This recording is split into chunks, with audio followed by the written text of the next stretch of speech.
Pinayuhan naman ni Philippine National Police o PNP Chief Police Director General Ronald Bato de la Rosa ang mga nagtapos sa Philippine National Police Academy Masidlak Class of 2017 na huwag magpapadrino sa mga politiko para makakuha ng magandang pwesto. Ito ang balita ni Leia Ilagan. Hindi dapat iasa sa iba ng sino man ang kanilang tagumpay sa buhay.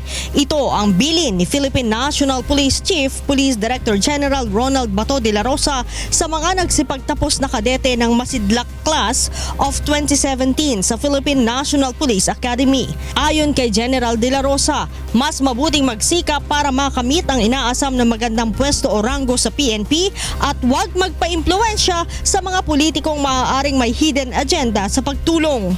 Huwag tayong lumapit sa mga politiko o sa mga influential government officials para makiusap na i-assign kayo sa ganitong unit dahil dyan nag-start yung hindi magandang takbo ng karir ninyo pag pinapakialaman na ng ibang tao. Pinayuhan din ng general ang mga bagong police graduates na huwag gagamitin ang pwesto o kapangyarihan upang makuha ang kanilang inaasam. Huwag kayong maghingi ng special treatment. That's your destiny. Yun ang dapat mong tanggapin.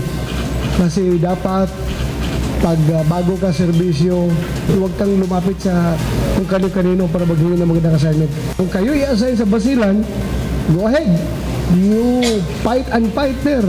Tiniyak naman ni Chief PNP na isasalang pa nila sa maayos na training ang mga bagong graduates upang mas maihanda sa papasukin nilang trabaho.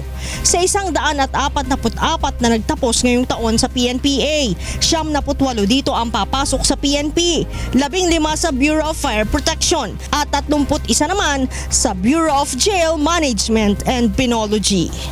Leia Ilagan, UNTV News and Rescue, Camp Crame.